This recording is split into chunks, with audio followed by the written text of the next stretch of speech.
Well, good morning, everybody. Welcome back to the KSR YouTube channel from very wet Cincinnati. Got water in here. It's raining. It's raining a lot. So it's looking like with the forecast that today's probably going to rain out. So we've got to go drive to check in at Edgewater. Probably hang out there for a little bit. We got a package coming in. At least the water came down the windshield, stuck in the car. Gotcha. But yeah, good wet weather test for the old Mullet. Be pretty fun. We'll have to, you know, with the rain, we'll probably should make some boosts to make sure those are cleaned out at some point today. Oh, there we go. Nice cold start. Wet, cold start, but we're a little bit boxed in here. I'm not exactly sure what this guy was thinking, but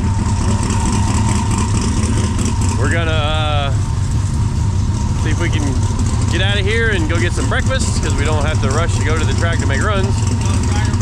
Cracker Barrel! So, get loaded up, get out of here, and go get some Cracker Barrel.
There you go.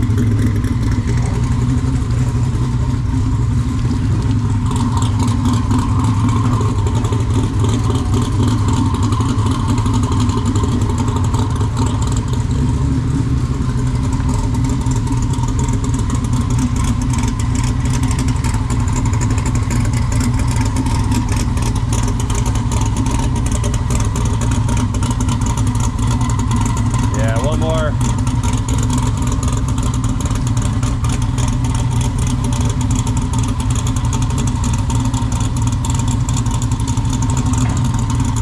Pretty hard left, so it turns the trailer that way.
Forward from there. I think you can make that.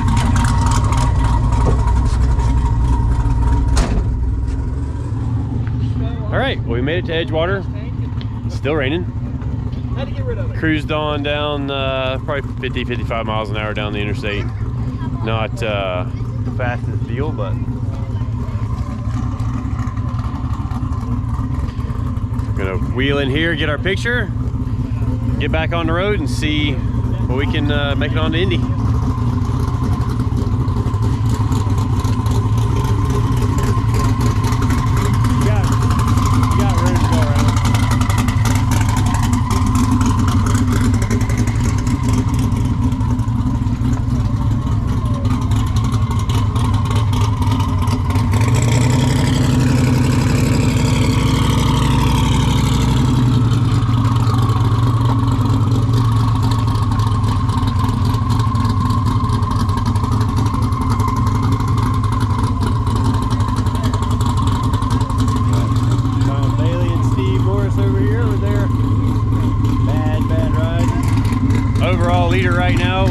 670 average, I think it is. So once we get on to the next, oh, we got a drone. My sunglasses falling off. Hopefully the run to Indy is pretty uneventful, but then we'll get back to some racing action.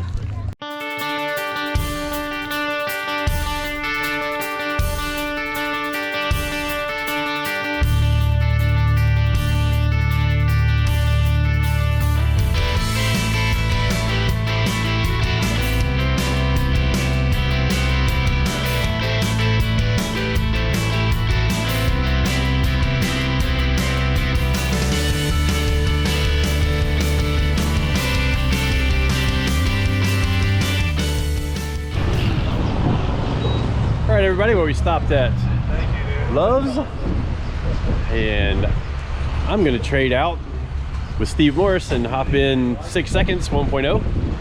It's been cool to see that car through the years on all the media that it's been in, and getting to meet Tom. And we actually knew Steve from way back. He did an engine for Will Stevenson's car, who's a partner of mine in Soccer Mom. So kind of a cool deal, but gonna bail on old Cletus for a little while. See you, nerd. Have fun in that slow thing. Slow car. Yeah, this one be interesting. It's definitely a little more serious of a chassis. Where'd they go? I don't know. This is a whole lot of engine and car. I think this car's been 630s, something like 240. I guess fast. This is the car that Cletus went 654 at like 224 or 653 or something like that. It was real fast, and then had no parachutes because the car had been parked for so long and they forgot to take them out and dry them out. But it's gonna be my cockpit for a little while. Actually, looks kind of a little cramped in there. Pretty exciting stuff. Take you guys along for a little ride.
not quite as luxurious as the El Camino. It's a little bouncier. A little bouncier. A little bouncier. It made me have to pee. So definitely got to go pee now. So you're just talking back and forth. You like the radios? What'd you think? That's freaking awesome. That's like luxury. It's like a luxury. It's like it's like riding in my truck. It's like awesome. Hey, this is a 2009. That's 2021. Come on. Electronics back then. Unreal. There's got to be some classic for the old stuff. Sitting there talking to each other, radios playing in the background, headphones on. It's nice, isn't it? Oh my gosh, it's way nicer. That's what you guys do on the freeway. Good. Totally amazing. Yeah, I had a couple little slip and slides, but all good. I did smell a couple. Oh yeah, we got a little oil over here on the Yeah, charge pipe. It's like valve cover maybe? Yeah, I don't know why that valve cover keeps leaking. Hello everybody, we're inside John Force Racing. Derek from Vice Grip Garage kind of organized this special behind the scenes tour. We don't get to video the cool stuff that I'm into, but we at least get the video out here and check out this facility and all these rigs. Pretty freaking amazing. Got obviously the fire suits right there. They're getting ready for a race coming up. It's freaking awesome. We're gonna work this time? Yeah, we're gonna work. All right guys, we made it to Indy and the hotel. Kind of a weird day. Like, it was a long day because of the rain, a little stressful in the rain. Yeah. But we ended up changing the gear in the back of the car, and unfortunately I didn't film it, so you'll have to watch it on this guy's channel. I filmed it. He's better at Kevin YouTubing. gets in the zone sometimes and completely forgets about his camera, but we're working on it. But I did my job. I kept You're the good. car, Yeah, man. kept the car going. So we changed to a 340 gear from the 389, so we won't have to use the overdrive to get through the quarter mile. Yep. I mean, But- the theory is you got Tom Bailey who's making 3,000 horsepower, never breaks Yep. gear benders, and because he doesn't shift them at the track, he has the right gear. So we were like, all right, Yep. he's smart. He's done this longer than we should try have. this. So we're just like, we follow suit. Yep, so that means I have to get a lot more aggressive with the early numbers, or this thing is gonna go like 150 to 60 foot with the same tune-up that's in it. But we should go all the way out the finish line in second gear without the overdrive. Then we get Should be close to 190. woo. Should be. Fire me up. Anyways, that's gonna wrap up this video. Old Mullet's still doing good. No major issues to speak of, other than just some teething problems with the deciding to change the gear ratio to better match what we're doing with the car. But trailer's hanging in there, and hopefully we get into the track tomorrow early, get some runs, and then get on the road back for there's actually 2 check-in points tomorrow. So hopefully we can get on the road pretty early, hit both of those, get into Norwalk again, get some good sleep, finish up the day strong in Norwalk, and get this thing wrapped up and get back to Florida. Thanks again for watching. See you guys next time.